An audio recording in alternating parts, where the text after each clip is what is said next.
Hello everybody and welcome to the video. It's October, which means it's spooky season, so of course, I'm having to do some sort of spooky season themed video. But that's not the main point of this video. This video is my 100 subscribers special, and it just so happens to fall in October.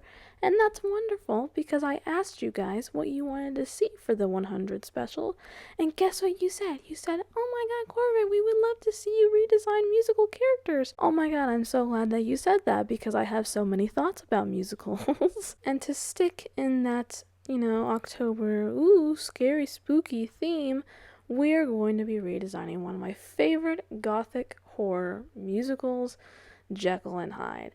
I will not apologize for this one. It is legit one of my favorite musicals. It's so good.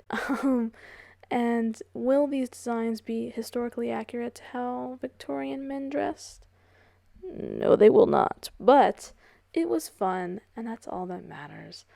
So without further ado, if you like what you see and you want to see more, be sure to comment, subscribe, like the video.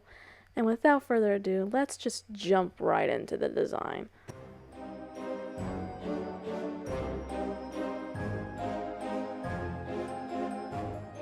Now, when I was first starting to figure out ideas, I was mostly going off of some old concepts and artwork that I had done in the past, around 2017, I want to say, 2018, roughly, around that time period.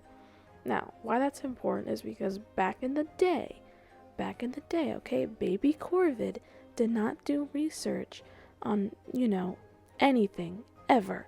Like, if I were to make a design, it would not have any research or super amount of thought and detail put into it.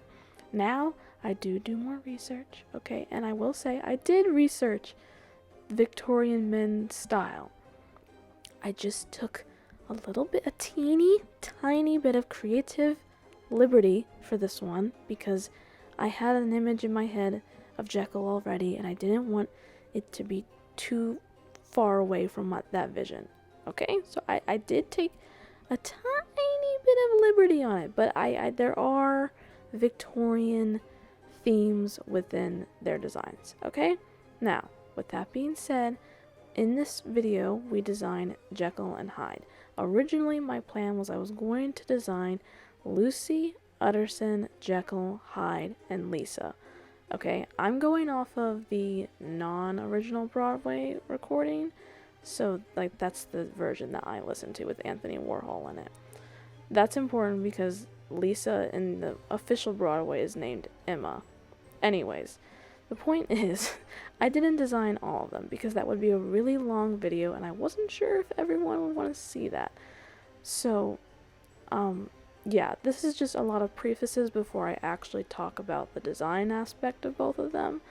But yes, I did do some research in Victorian styles, and I think Hyde more so reflects that, ironically, than Jekyll does. But in all fairness too, the whole point is that even when Jekyll is supposed to be a revered and respectable man, he's still ostracized by the nobles and the higher status men because he's a doctor, and not just a doctor, but sort of a mad doctor, a doctor that no one really respects and his research. So I figured that could be reflected in his attire as well. He doesn't follow suit with everyone, if that makes sense.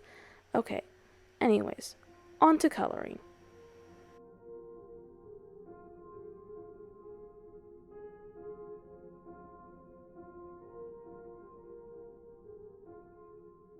Now, as far as their actual designs go, I did look at different iterations of the musical to try and get a grasp for how their costuming was. Jekyll's was pretty basic. I'll put up some pictures of the things that I saw. He didn't really have anything crazy, like he didn't wear tailcoats really in the iterations I saw. Or even like a vest, really. But, what I also noticed that I thought was interesting is that Hyde was portrayed with green in some iterations versus Jekyll. Meanwhile, in my head, Jekyll is green and then Hyde is blue, and then the combining color that bridges the gap between the two of them is red, which is why the background is red, which is why the elixir is red, because red and green are complementary colors. So you would think, oh well, if he's green, then Hyde should be red, but no, they're one and the same. So I wanted to reflect that, and also what looks good with blue, especially like bright blue and bright red. So that was where my thought process went when it came to choosing colors. As far as Jekyll's appearance, I feel like it's pretty standard. His hair is a lot more wild than what would be considered in proper for Victorian times. Generally, men had very slicked back, short, well-kept hair, especially if they were noblemen and more in the upper class. But Jekyll, as we know, is a pretty ostracized individual within the community, especially within his work. So I wanted to show that as well. And then we have Hyde, who is even just more so exaggerated of ostracization. What I also wanted to do was give him a mink coat. I had seen some iterations of him wearing a mink coat, and I thought that was really interesting because, to my knowledge, mink coats were mostly a feminine item, an apparel for women to wear. So I thought that was really interesting because it then touches in the taboos, right? Like Hyde is the taboos and the things that Jekyll doesn't want to touch or talk about or explore. So I thought that was really interesting, and I really liked that concept. So I was like, yeah, I want to do that. But again, I was sort of messing around with Hyde's color palette as well, because some of the blues sort of were blending into one another, and I wanted them all to be pretty decently deep color blues. I wanted them to be darker because he's supposed to represent the darkness, quote unquote. So I wanted his color palette to be vastly in contrast in darkness versus Jekyll's, which is a bit more on the lighter side. You know, you have the white, you have the lighter greens that are still very rich and earth tony, but then you also have the gold to complement the light, because gold and sun and all that, sun and moon and parallels, and you could do so many different parallels. I have so many thoughts about this musical. It's insane. I know that a lot of people don't really like this musical, and like, I get it, you know, it's not the best musical, but to me it's very, very special. It has a very special place in my heart, and I love it. I also did draw Hyde with eyeliner, and this is also intentional because, again, feminine, that's taboo. It's supposed to portray all the taboos, especially within that era and time. But yes, as far as the little emblems at the top, because I did want it to look sort of like a character sheet, quote unquote, but boring character sheet and references, I didn't want to do that. So basically, I saw another artist do this where they had like little squares, and then within those squares were different symbols that would reflect the character or the origin of that character, which I thought was really, really cool. So I wanted to incorporate that in my own way. I messed around with it a lot, and you'll see that because I didn't like how it looked. I didn't like how refined the squares were, I think, was the issue. So then I made my own squares, and I just copied and pasted them a whole bunch. But each of those little emblems represent different major characters. So the mirror, you would think, oh, that may represent Jekyll and Hyde, but it actually represents Lisa, his fiance, because symbolism. And then we have the little scale, which is pretty obvious for Utterson because he's a lawyer. We have the rose, which is for Lucy, and then the little bottle, which is for Jekyll.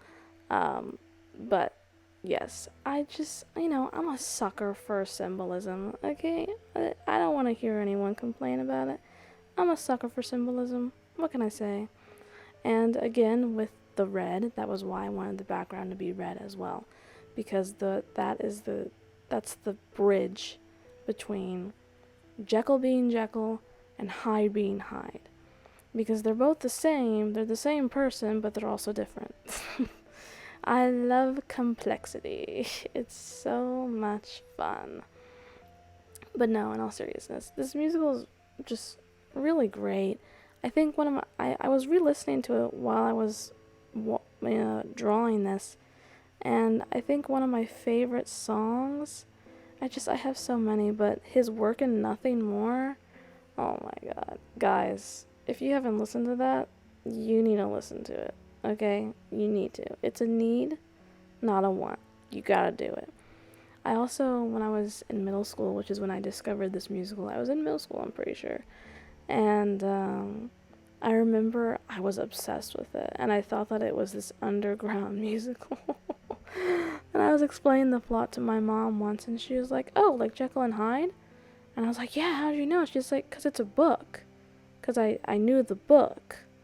And I was like, oh, okay. So I felt like a little bit of an idiot. But, that's okay. You know what? I'd rather be late than never. Hop on the bandwagon. Late than never. Something like that. Anyways, as I was saying, I watched a bunch of the animatics that were from Jekyll and Hyde. Like the confrontation one, oh my god. I'll link the person's channel. Beautiful work.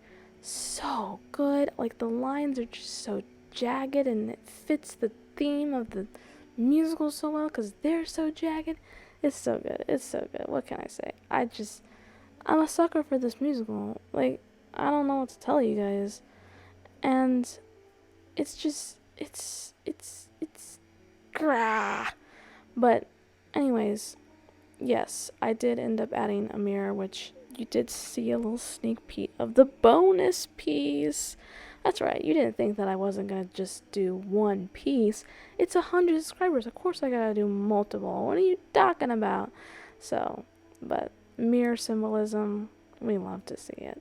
I basically just reused the mirror from the other piece, but that's okay. I think I deserve a little treat every once in a while where life is just somewhat easier for me. But I'm excited for you guys to see the other piece. I'll shut up for the other piece. I just wanted to go on a little tangent for a teeny tiny little bit. But yes, I love this musical so much. It's absolutely amazing. Please listen to it if you haven't already. Absolutely fantastic. Okay, I'm gonna go away now. You guys enjoy the music, enjoy the video, enjoy the drawing. Like, subscribe. Again, thank you guys so much for 100 subscribers. That's absolutely insane to me. Kind of boggles my mind, but I appreciate it so much. So, thank you so much. I'll leave you alone now. Alright? Okay? Alright. Enjoy.